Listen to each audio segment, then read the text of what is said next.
Greetings! Got another Dark Visions video. Gonna be my last video for Black Flame Hyoh. Today we're gonna be doing a Dark Evokers team under Roka's leader skill. We got Return Fina. She's gonna be our buffer. She's gonna bring Bird Killer. Ibarra, still doing good damage, even as old as she is. And she's bringing a pretty good human killer buff, and Bar Darkja, which is always useful. Nelica, Tyvis, they're just hitters here. And Elespris will be our breaker. And let's dive right in.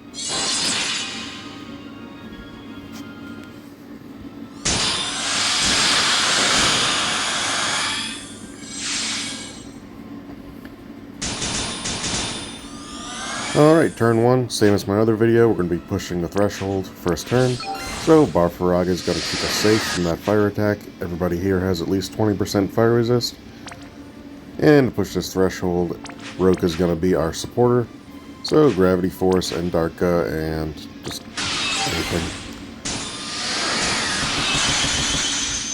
Alright. And then we're just going to be chaining Bolting Strike. Elespris is going to use her base LB. Bolting Strike on Tyvis, and then we will LB on Nelica. We'll send Elespris first and do about 900 million.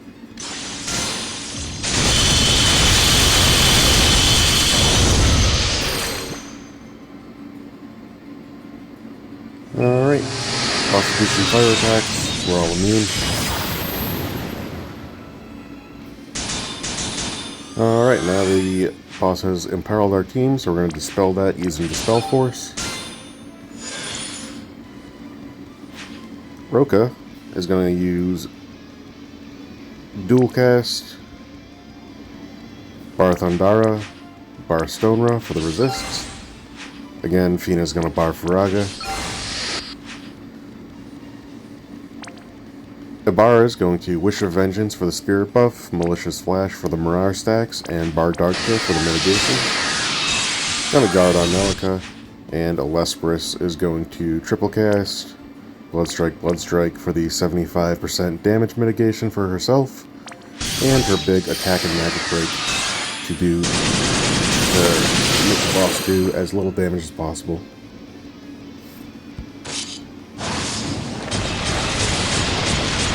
And a lot of these units aren't immune to the earth damage, it's not a whole lot. And Tyvis is equipped with enough lag space energies that he has a very good chance of popping one on this turn. So getting that extra attack is going to protect us from those status ailments so we don't have to gear for it and lose that damage on units like Nelica and Elespris. Turn 3. This turn, Roka is going to seal the thunder attack because we do still have that 50% lightning resist field. And the boss is going to put up an 80% imperil. So we're going to be taking a good chunk of damage this turn. So anything we can do to mitigate that is going to help. And then Fina is going to Avian Slayer, Delightful Glow, and Elemental Power Light on Elespris. We're going to use Ibarra's base LB for the killers, and Tyvis' shifted LB to get the Great Sword Imperil and the Light Imperil out. Nelica's going to guard, and Elespris is going to use the Blood Moon Vision card on Tyvis with the Dark Amp.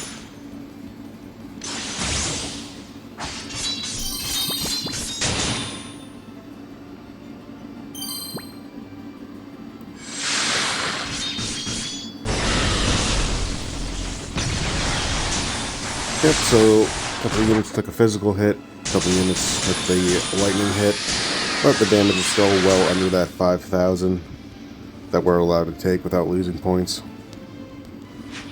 Turn 4, we're getting ready for our burst now. So we're going to overwrite that fire resist field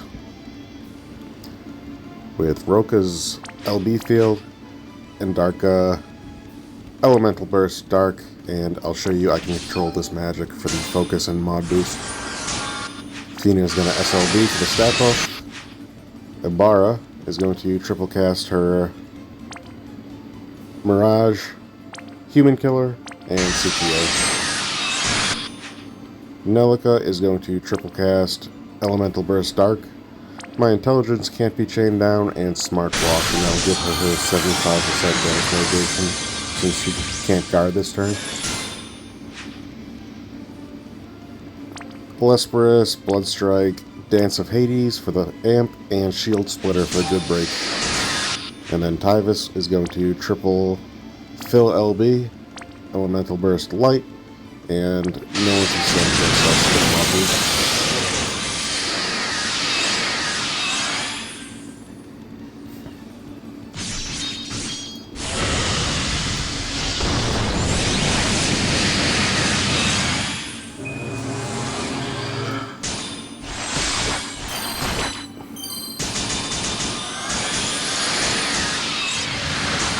Alright, and this is our burst turn. Everyone's going to be using LBs except for Fina.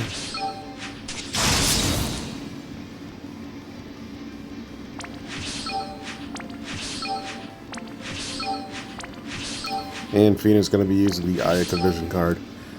And the way we're going to chain this, we're going to send out a Lesperus, and then because Extreme Nova has a good delay before it actually starts hitting, before that hit starts, about a quarter of a second after, we're going to send out Fina and Tyvis, and they're going to chain Bolting Strike.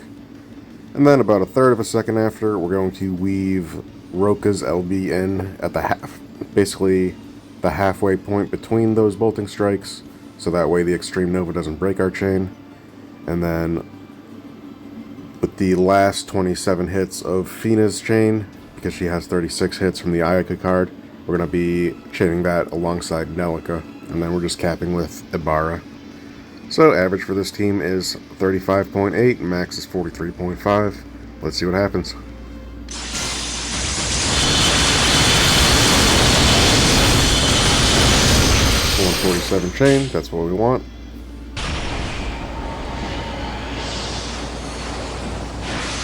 $37.9. Pretty good roll.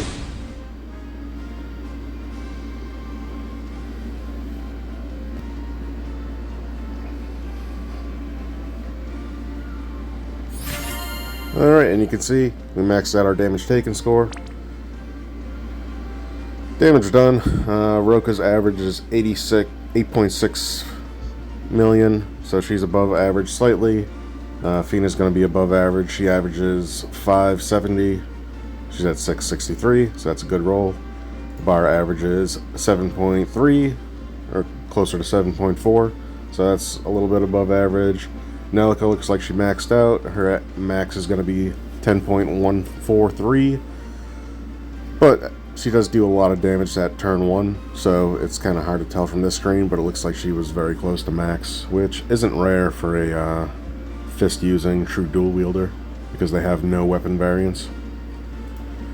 Tyvis had a pretty good roll. His average is 8.25, so his max is 10.4. And then Lesperus is a little below average. She averages out 1.7 and maxes out at 2.2.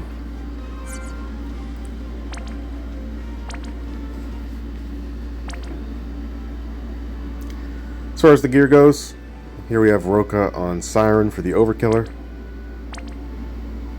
Just exit out of this real quick. In the base form, she's got Sword of Kings and Soul of Thamasa. That's going to give her Nethicite and Dual Wield, respectively. Barthandara Barstonra from Materias. And she has 100 Fire Resist, 90 Lightning Resist, 40 Earth Resist. Those are the exact numbers we want for everyone who isn't Tyvis. Then the shift form doesn't need resists because she can do all of her abilities except for her burst in the base form, or all the abilities we're going to use here. Yep, her Chronicle weapon, better than the Dark Vision's Rod. She's not using any cow gear. As a loose rule of thumb, cow gear is better on physical units than mages because they have high stats and low mods. And then capped bird killer, capped human killer. And you can see she has the Overkiller from Siren. And Rick's vision card. Fina's on Ayaka's vision card. She is all in on damage. She does have the Phoenix Esper, which gives her a good amount of fire and a good amount of earth resist, so she's not taking crazy damage from those turns, but lightning is still going to be the one that hurts her the most. 85% magic roll on Dark Lineage Sakura's STMR. Doesn't do a whole lot, but she still doesn't cap out magic. Very hard unit to gear here. Hard unit to gear for damage in general. Alright, Ibarra in the base form is our passive provoker. So she has 100% evasion, death immunity, and then just 100% fire, 90% thunder, and 40% earth. In the shift form, she is using the Dark Vision's Rod. She's going to be using Roka's weapon and peril instead of her own. She does have the cow chest, just because nobody else on this team really wants it other than Nelica, and it does end up benefiting Ibarra more than Nelica, just because of the cow chest specifically. There are better physical chests than there are magic chests besides the cow gear. So, especially when Nelica needs a source of preemptive LB boost, it just ended up working out that Ibarra got the chest. Yep, Kindheart Flutist, Cap Killers, Rick's Vision card. Nelica's using Berserker Riku's TMR in the main hand, or the right hand, which is on the left side of the screen, which is a terrible design choice, and it's never going to stop confusing people. But you always want the higher attack weapon in the right hand, which is the left slot, for dual wield units. And then Cow Hat, Cow Ring, Titus SDMR for the preemptive LB boost. If you're only using one of Nelica's SDMRs, you do need a second source of true dual wield. So we have Reagan's Cloak on there for that. And then she is using the Ashura Esper, so she has 75% bird killer from that, and maxed out human killer. So then 375% bird killer materias caps her out. And she is on Roka's Vision card. Her resists aren't that good. No earth, only 50% fire and 50% lightning. But she does have her smart block, which can be used every turn, or she can guard to half her damage again, so she doesn't really take too much. Tyvis in the base form has at least 20% fire resist. He doesn't need any lightning or earth because we're going to be shifting him before that point. So to get that, we have the Sword of Pain, and then he is status immune from the Hairpin of Purity. And then we have Seifer's Cloak and 2 Tifa Gloves, which is going to give a 110% boost to counter chance total. And then we have 3 copies of Lakshmi Synergy, which is a 30% chance to remove all ailments. So that's a 63% chance per materia per hit, which gives us 9 rolls at 63%, which gives us about a 1 in 7,700 chance that he is not going to pop Lakshmi Synergy on turn 2. So it's pretty good odds. And then Dispel Force. You can use like dual cast and Dispel, but Dispel Force does it all in one slot, and it's honestly more convenient to use to begin with. In the shift form, Tyvis is on a Katana build. Dark Vision's Katana using Lesperus and Ibarra's Katana Imperils. So he does have his own TMR, which is actually kind of nice for this build because it does give chain speed. He's got a source of chain cap. 2B Executioner gives him the ability to equip katanas to begin with and 50 human killer. And then he has 1 source of bird killer. He is on Bahamut, so that caps him out. And then Satan SDMR gives him his true double hand. Then some cow gear and Rickard's hat. And he is on Rick's Vision card. Then Lesperus is on the Blood Moon Vision card so that she can give the amp to Tyvis. This Vision card is also pretty good on Nelica, but Nelica is such a huge part of this team's damage that losing all those bonus stats ends up being worse. But in a world where you didn't have Lesperus, say, when Hawkeye gets his buffs and he's potentially a 160 breaker with a 90% defense and 89% spirit break, which may or may not happen in the near future once we get the Randy banner. We'll see. This does give a source of preemptive LB boost, and Nelica certainly has the free turns to use it, so it's going to be a good option.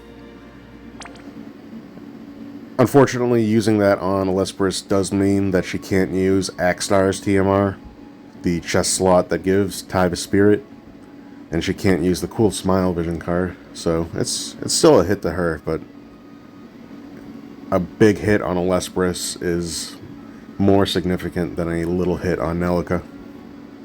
And then she's using Steiner's STMR, which gives 75% Bird Killer. She's on Tetrasylphid, so that puts her at 200-200. So then we have Weapon Specialist, Chains of Strength, and then we have Chains of Protection to cap out her chain cap, give her some decent resists. And that's the build. See you next time.